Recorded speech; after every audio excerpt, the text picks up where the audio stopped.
Olá pessoal, professora Cícera aqui para falar com vocês um pouquinho.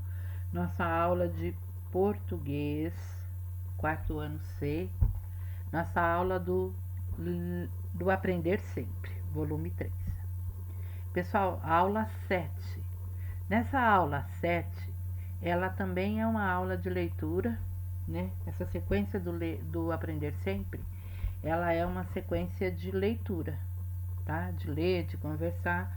Só que infelizmente nós não estamos juntos, então tá um pouco difícil da gente parar e conversar, né? Mas eu vou conversar, falar algumas coisinhas aqui para vocês. Eu vou ler essa notícia para vocês, que é bem atual, e depois vocês também vão ter que voltar numa notícia lá do texto de vocês, tá? Então eu vou fazer essa leitura rápida aqui para vocês. Isolamento não é fator-chave para evitar alta ou queda dos casos de Covid. Tá? Então, o Covid ele está diminuindo, né? O isolamento social também está diminuindo, né?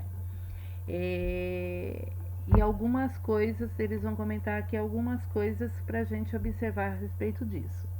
Não há uma relação clara entre o aumento da mobilidade e o comportamento da pandemia do coronavírus na capital paulista. Outros fatores que não este podem explicar o pico de notificações em julho e a diminuição nas últimas semanas, graças a Deus. A cidade que chegou a ter a cidade não chegou a ter um lockdown, um bloqueio total. Primeiro, viu os casos acelerarem conforme o aumento do número de pessoas na rua. Passado alguns meses, a circulação de pessoas cresce, enquanto os casos de infecção desaceleram. Então está diminuindo um pouco, mesmo com as pessoas na rua. A conclusão é de um levantamento do jornal Folha de São Paulo, que cruzou os dados com a média móvel de 7 dias anteriores, para ver o padrão de subida e descida dos números, eliminando distorções e oscilações em movimentação desses números. E comparou com o relatório da mobilidade do Google, que mostra quantas pessoas estavam circulando em locais de compra e de lazer nas estações de transporte público em determinado dia, usando a localização de aparelhos móveis. Então, lá no auge da pandemia, né, o Google mediu, né, tem a capacidade de medir quantas pessoas pelo aparelho do celular, né, pela localização do celular, ele tinha noção de quantas pessoas estavam circulando pela cidade em locais de comércio, nos transportes, nas estações de trem, de metrô, rodoviárias. O dia 13 de março foi o de maior movimento na capital naquele mês, quando a pandemia ainda estava na fase inicial. A partir daí, os casos explodiram e as medidas de quarentenas impostas pelo governo de São Paulo e dos municípios a partir do dia 24 diminuíram drasticamente a circulação. As pessoas pararam de andar, né? Quando a pandemia em final de março, abril. Em 30 de março, a cidade atingiu o menor nível de pessoas fora de casa. Registrou 132 casos e 13 mortes. As taxas de isolamento, segundo os dados do governo estadual, oscilam entre 40% e 57%. Mas a meta era atingir 70%, né? A Organização Mundial de Saúde pedia 70%, mas a gente nunca chegou nisso. No fim de maio, o governador João Dória anunciou um plano de flexibilização. Então, junho começou já a flexibilizar a quarentena. E ainda com o crescimento acelerado dos casos e o número de paulistanos isolados começou a cair. Então as pessoas começaram a circular. Desde então a quarentena foi sendo flexibilizada e ainda assim a pandemia diminuiu. No dia 7 de setembro foi a primeira vez que a média de casos registrados ficou abaixo de 1.000, desde maio. No início de outubro, a capital entrou na fase verde, fase boa da flexibilização, a mais branda, que permite a abertura de quase todos os estabelecimentos, inclusive cinemas, teatros e museus. Mas as pessoas ainda evitam um pouco essa circulação, gente. Mesmo com essa flexibilização, né? Mesmo assim é com restrições também, né? É o uso de máscara, tem número reduzido de pessoas, né? Também, né? Álcool gel. O movimento já é semelhante a março, mas ainda abaixo do que era visto na pré-pandemia. Né? Já está ficando parecido com março antes de decretar a pandemia, mas ainda está abaixo desse número. Os especialistas ouvidos pela reportagem afirmam que o isolamento parece estar descolado da dinâmica da doença, porque ele é apenas um dos vários fatores comportamentais que influencia na alta e na queda dos casos de morte.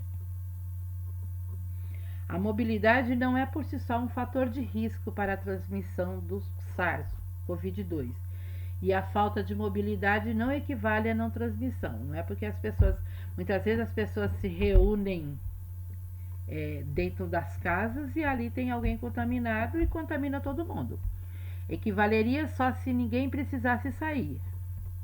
De acordo com o pesquisador, mais do que sair de casa, é relevante saber que para onde e com quem as pessoas saíram, já que o que facilita a transmissão é o encontro interpessoal, o encontro de pessoas, sem distanciamento. Quanto mais aglomeração, mais o risco de contaminar é maior. Exemplo de shows, igrejas, jogos de futebol, bares, casas noturnas. Está cada vez mais claro que o SARS-CoV não é como a influenza da gripe suína. A distribuição não é linear e 80% dos casos vem de menos de 10% das pessoas. Então há eventos super disseminadores, como os de grande aglomeração em espaços mal ventilados. O uso ou não de máscara também modifica a disseminação. Usar máscara faz a diferença na propagação do vírus, na contaminação, né? O uso de álcool gel, as pessoas estão mais preocupadas, chegar em casa, tomar um banho, lavar as mãos, passar álcool, usar máscara. Tudo isso ajuda, mesmo que esteja saindo, ajuda a não contaminar mais gente e nem se contaminar, tá?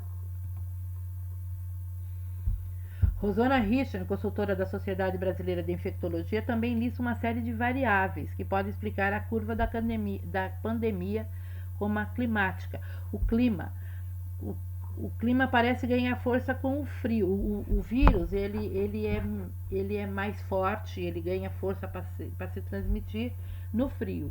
Com o uso de máscara do tipo e jeito correto, né? Claro que não adianta usar a máscara aqui na boca sem tapar o nariz, tem todo máscara no pescoço, máscara na cabeça, você tem que usar direitinho. Isso ajuda a diminuir.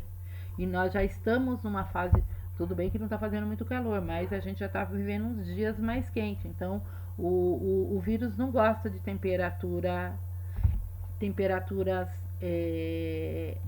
altas, né? Então, já que a gente já saiu do inverno, já está melhorando. As taxas de isolamento nunca chegaram às taxas ideais para controlar a pandemia, por isso tivemos um platô, por isso que nós nunca chegamos a 70% de isolamento, né? Chegamos próximo dos 60%, 57%. E isso fez com que muita gente se contaminasse, com muita gente perdesse a vida também, né? Cuidado sempre é bom, né, gente? Então a nossa pandemia ela já está entrando num momento mais flexível, né? Já existe uma maior abertura, o número de mortos e contaminados caiu, mas todo o cuidado é pouco, né? Se a gente não tomar cuidado, há uma tendência de contaminar muita gente. Então, lá na Europa, Portugal, Inglaterra, Espanha, eles já estão vendo aumentar o número de infectados. Já tem gente fechando de novo, limitando, restringindo a circulação de pessoas, porque o número de contaminados aumentou, o número de mortes aumentou, então os cuidados têm que ser tomados. Não é hora de relaxar os cuidados, dizia o documento. O uso de máscara pela população, bem como a adoção de práticas de higiene pessoal, de limpeza, higienização de ambiente, de distanciamento, continuam sendo vitais para a manutenção do coronavírus. Então, a gente ainda não pode se abraçar, né, gente? Que pena.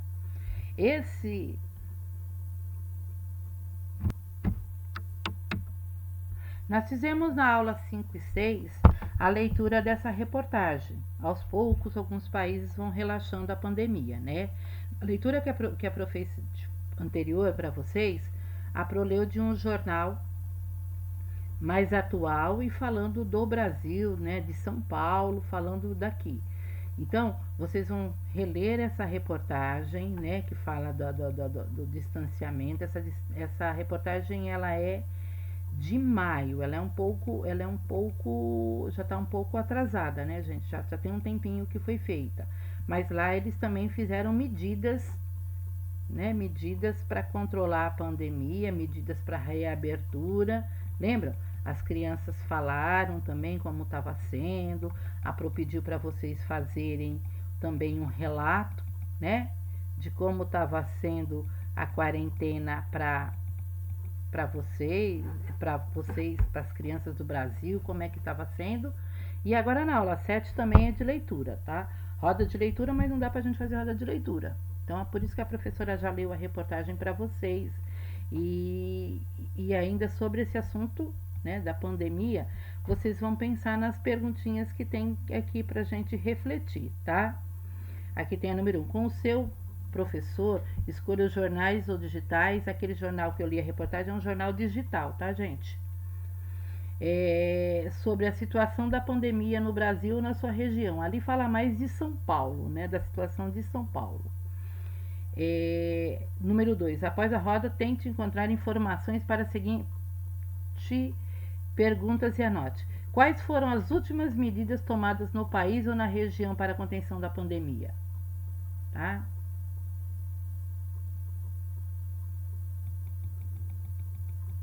Ainda há medidas de flexibilização da quarentena? Tá tendo abertura? Tá?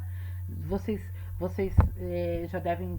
Ali fala que São Paulo já passou para a fase verde, né? Então já teve vermelha, já teve a laranja, já teve a amarela, agora nós estamos na fase verde, porque vai, à medida que foi mudando as cores, as coisas, a situação foi melhorando, né? Então ele foi mudando as cores. E aí as pessoas começaram a circular mais, o comércio já a ter mais comércio aberta. Compare as medidas de flexibilização da quarentena no Brasil ou na sua região e adotada por outros países, tá? Vale também fazer uma pesquisinha, tá, gente? Façam a leitura. O que eu quero mais de vocês é que vocês façam a leitura, tá? Beijos e fiquem com Deus.